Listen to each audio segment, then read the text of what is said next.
See, the most important topic today for either a risk manager or an investment analyst is how do I analyze the data? I have large volumes of data. Let's say we talk about the the returns related data on a monthly basis, daily basis, the stock market returns, a particular security returns, the profits of a company. There is so much of data that is floating around.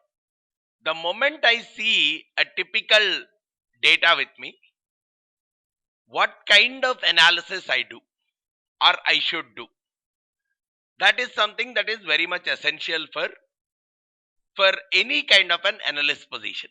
That is where the importance of these topics, where statistical methods, probability, then the distributions in probability, as well as something to do with sampling and hypothesis testing. These are some of the spaces which are required for any kind of a job that we are typically performing. So with that in mind, if I look at this world of statistical methods, it all starts with understanding the various branches in statistics. If I have to first look at a data, what is the intention of looking at the data? I may have to do some calculations on that. And based on that calculation, I may have to make some conclusion. Right? If I can't derive any conclusion, then it is of no use. Just making a calculation may not be of much use. So, whenever we talk about the world of statistics, we talk about these two major aspects. How do I make the calculations? And based on the calculations, how do I interpret? Now, let's say someone has given me the returns data for the last 1 year, right? Daily returns or monthly returns of a particular company or a particular stock for last 1 year is existing, and now I have to find out what is the average return, or if I find out what is the average return, what do I mean by that? Or if I find out what is the standard deviation in the data, what do I mean by that? Right? Or how do I use it for my knowledge purpose, or how do I use it for my decision purpose?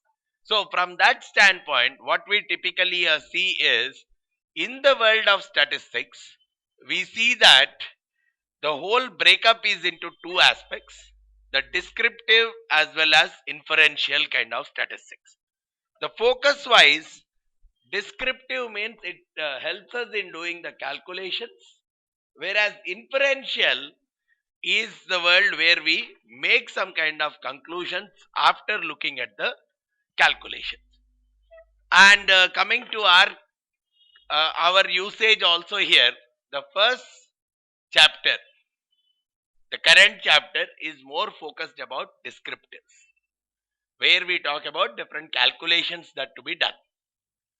And from the next, there are a couple of chapters where we are talking of sampling, hypothesis testing, the probability distribution. These are all the chapters that will help us in making some inferences about the calculations which we are making. Of course, in the later stages, you also talk about regressions, time series. There is a lot more in the statistical angle, which as a part of the current, we are typically not looking at. Right now, we would be focusing more on the statistical calculations and primarily doing some kind of basic inferences after the calculation. Now, the next important concept which we need to be comfortable here is the differentiation between a population and a sample. The whole data, whatever we are considering, we call it as a population. But most of the times, the complete data is not available. Right? If I am talking about the monthly returns of a stock, right? What do I define as month? Is it from first to first or second to second? What is the definition of month? Everything is a month only. Or probably 9:30 a.m. on first day to 9:30 a.m. on the first day next. Even that is the definition of month. So typically what happens is, getting across the entire population is always a difficulty. So whenever I am taking some kind of subset of that population for my analysis purpose and for my decision purpose, decision I will never give on a sample. Decision is always given on the complete population, but using a sample itself. Most of the time, the election results, predictions, and all, they never come to all of us to say whom we have, to ask for whom we have voted for. But without our knowledge itself, they come out and say this party is going to win in this particular constituency. Because they have typically taken a sample of data, and based on that, they are trying to make some kind of conclusions at the whole population level. So even as a financial experts, we would also need to do a similar kind of analysis. That's where the understanding of statistics forms a very basic aspect of our knowledge base here. Now, whenever we talk about data, it could be returns, it could be profits of the company for the last few quarters, any data. The data, we always look at it in 4 different dimensions. Some cases, what we can have is, let's say, a gender, male, female, or the names of the funds, fund 1, fund 2, fund 3, fund 4. These are the data. Let's say one column of data I have, which is the names of funds, or one column of data I have, which is gender. In this data, this is typically not a number based data, it's a textual kind of a data, right? That textual data, we can create categories out of it. Fund 1 is a different category, fund 2 is a different category, or male is a different category, female is a different category. So based on the value in that column, we can create a different category. But so category means probably in a random order, I may say male, I will make it as 1. Let's say female, I am making it as 2. Some number I am giving both to male and female. But here, okay, 1 and 2 are just for categorization purpose. But there is no mathematical logic behind this 1 and 2. What do I mean there? 2 is, mathematically 2 is greater than 1. But I cannot say female is greater than male. No meaning to that. Or mathematically 2 is 1 plus 1. So I cannot say male plus 1 equal to female. No mathematical relationship, no arithmetic relationship can be built up into it. No logical relationship can be built up. Right? Which means, in a simple essence, the 1 and 2 are given just in an arbitrary manner. No ranking, they don't mean anything. Just a simple assignment or simple quantification we have done to the data. Such kind of scale, such kind of data, we call it as a nominal kind of a data. Then, if a particular data is having an order, the categories itself, but if it is having some kind of an order in it, for example, high, medium, low. Male and female, probably whatever is the sequence you give, there is no importance to it.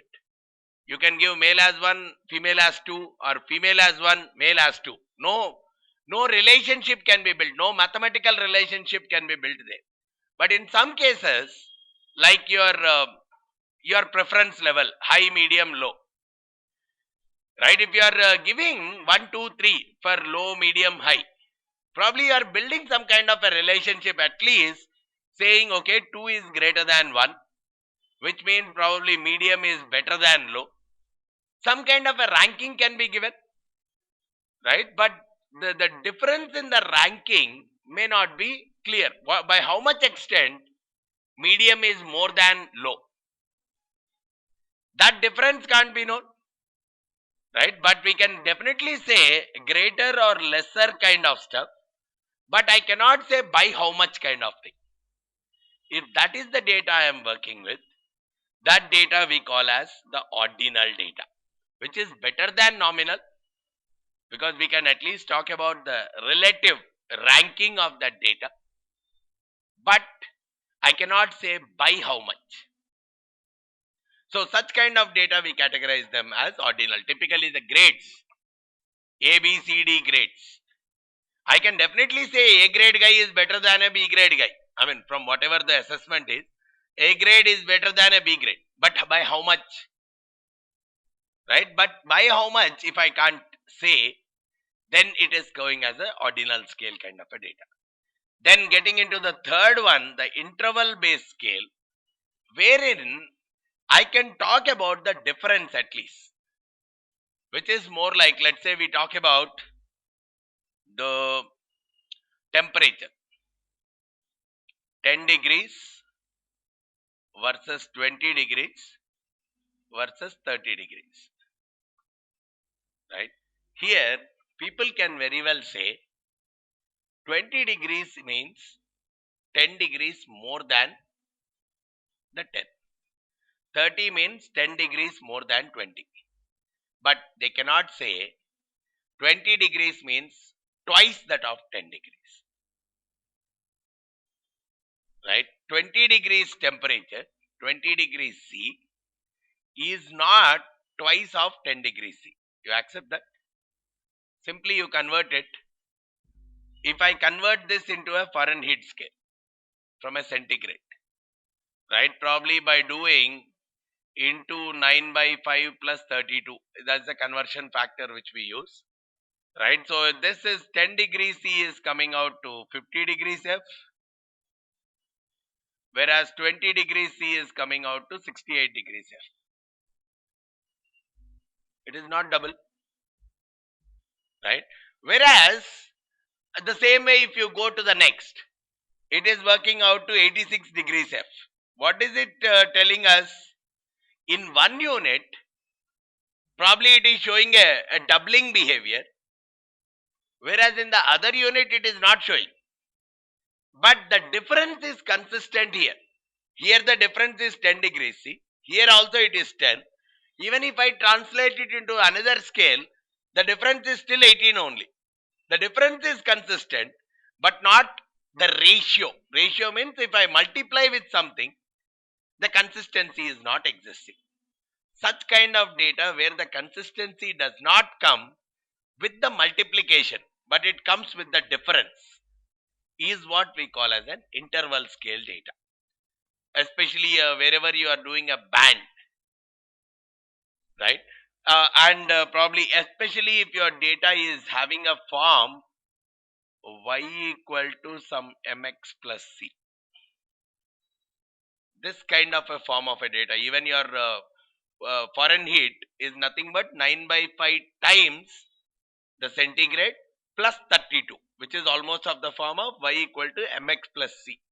Whenever you have a data of that form where plus c is there, plus a constant is there in your formula, it cannot go with the doubling or tripling kind of relations. It can only go with the difference getting addressed correctly. So there, even in finance, as we move along, we'll see there is one extraordinary formula which is typically used in the world of finance, which is typically called as your capital asset pricing model formula, which we'll see slightly later. But that itself follows an interval scale for us, because the formula which it uses again is more of the form of y equal to mx plus c kind of a form. So whenever you see a data which does not have a true 0 degree C, it doesn't mean that there is no temperature, right? But if I say 0 centimeters height, probably it is clearly saying, okay,